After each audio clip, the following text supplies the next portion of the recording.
Fala pessoal, hoje a gente vai falar sobre conjuntos, ok? O que é um conjunto na matemática, né? Conjunto já associa a nossa definição, né, cotidiana, né?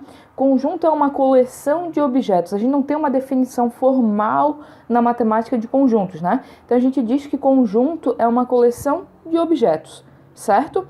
Exemplos de conjuntos então, por exemplo, conjunto dos estados da região sul. Quem seria esse conjunto, né? Eu colocaria uma letra maiúscula, um igual, vou abrir o colchetes e vou botar quem são os estados da região sul. Rio Grande do Sul, Santa Catarina, Paraná. Beleza?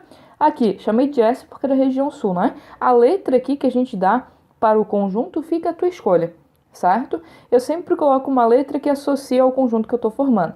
Por exemplo, aqui, conjunto dos números naturais pares. Então, eu vou chamar de P por ser par. Beleza? Quem são o conjunto dos números naturais pares? 0, 2, 4, 6, 8. Eu vou terminar de escrever isso? Não, porque são infinitos números, certo? Então a gente vai escrever uma certa quantidade que mostre quem é o meu conjunto, né? No caso 0, 2, 4, 6, 8, 10, 12, 14. Ninguém tem dúvida que o próximo vai ser 16, depois 18 e assim vai. Então eu escrevo uma certa quantidade e coloco as reticências, certo? Isso significa que esse conjunto é infinito, certo? Ele tem mais infinitos, né, elementos aqui na direita, certo? Terceiro conjunto, conjunto dos números primos menores do que 100. Então eu chamei de P de novo, porque era primo. Se a gente tivesse uma mesma questão, né, teria que chamar por outra letra, né?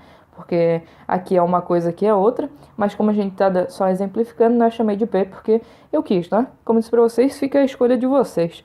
Aqui, então P é igual. Quem são os números primos? 2, 3, 5, 7, 11, 13, 17, lá. Tem uma penca para escrever aqui, né? Só que acaba, não acaba? Então eu coloco reticências para dizer que tem uma penca aqui no meio e aí eu encerro o meu conjunto. 83, 89, 97. Se eu tivesse deixado com as reticências só aqui, ó, eu estaria dizendo que esse conjunto não acaba nunca, certo?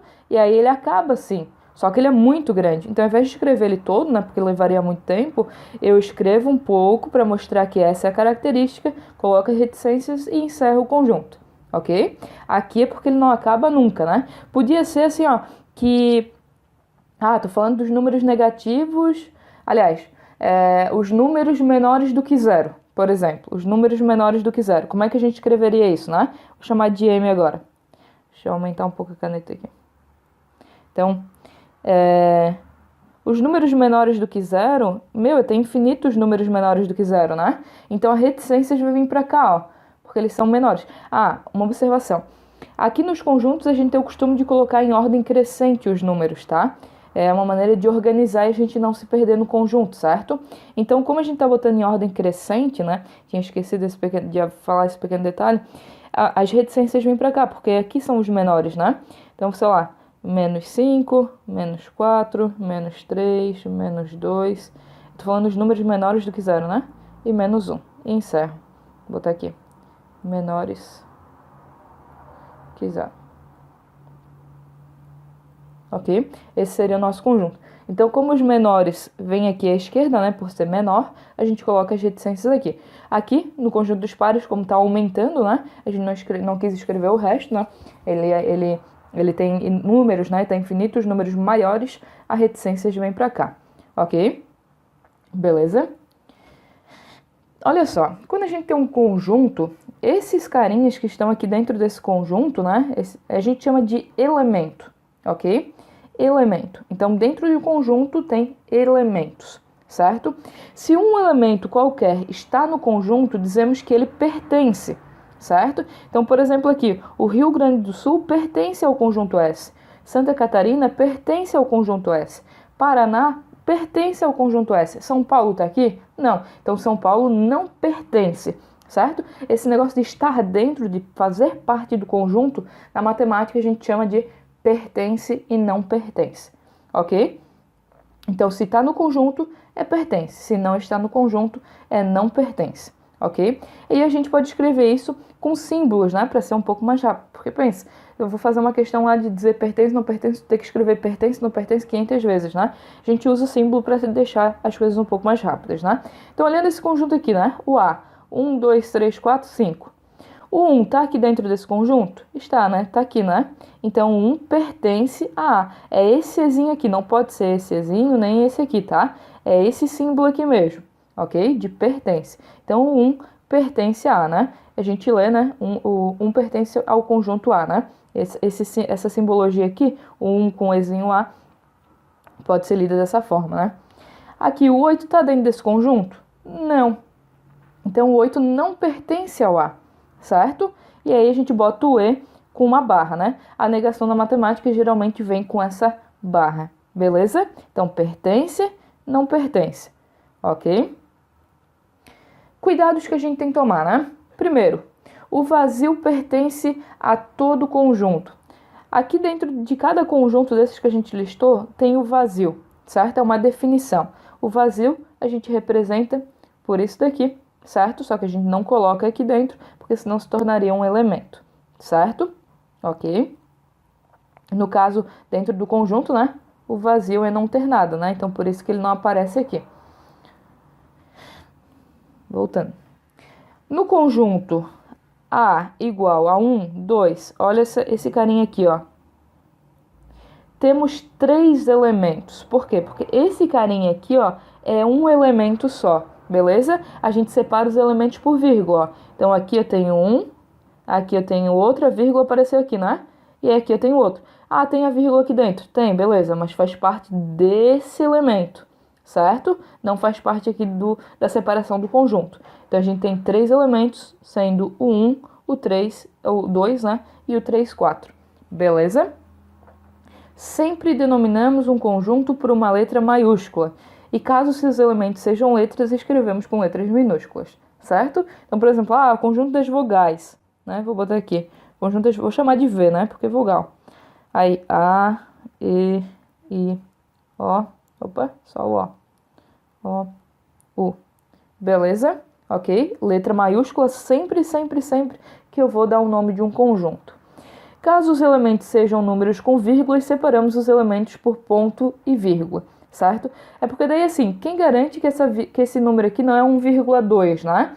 Beleza. Se tem só a vírgula ali, é 1 e 2, não é 1,2. Se fosse 1,2, a separação entre os números seria ponto e vírgula. Então, aqui, ó, por exemplo, 1,2, ponto e vírgula. Então, esse aqui é o meu elemento, 1,2.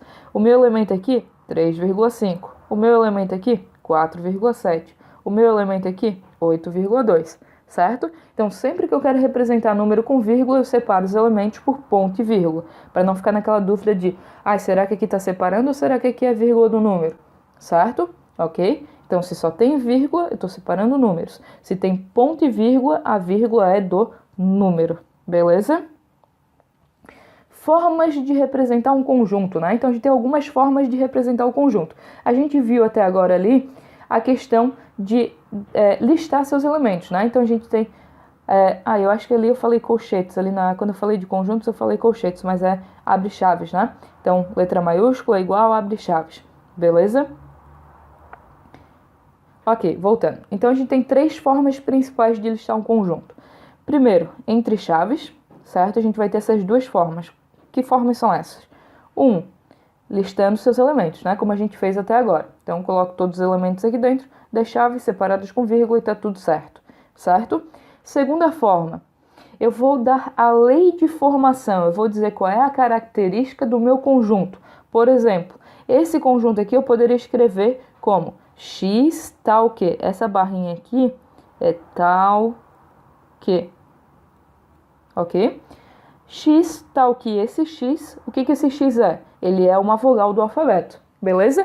Então, a gente vai pegar um elemento qualquer e o elemento qualquer é o X, né? E vai dizer que ele tem determinada regra, certo? Então, geralmente a gente vai ver assim, ó, X tal que, ou na verdade não, vai ver assim, ó, X pertencente aos reais, tal que X maior que 2. Certo? Então, primeiro eu vou dizer aonde que pertence esse conjunto, né? Que números que eu posso pegar, que elementos eu posso pegar, né? E depois eu vou dar a regra. No caso aqui, como é uma letra, né? A gente não tem de onde que a gente vai pegar, uma letra, né? Se fosse número, a gente daria o conjunto. X pertencente aos naturais, tal que X menor que 3. certo? Então, primeiro eu vou dizer da onde vem o meu elemento, por isso o X pertence a um grupo, e aí eu boto a barrinha que é tal que, e vou dizer a regra, ok? Deixa aqui, né?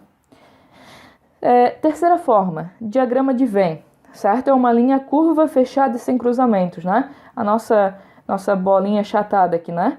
Certo? Eu coloco essa linha, né? Coloco o nome do conjunto aqui fora, e aqui dentro eu coloco os elementos, né? A gente coloca essa bolinha pequenininha para dizer que o elemento tá ali e o elemento, né? Não que tenha a ordem aqui, ou onde colocar, ou enfim.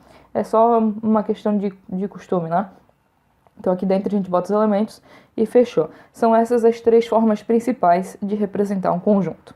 Beleza? Então essa foi nossa aula de introdução a conjuntos, né? A gente está começando a ver como é que funciona o conjunto, o que era e como representar. Beleza?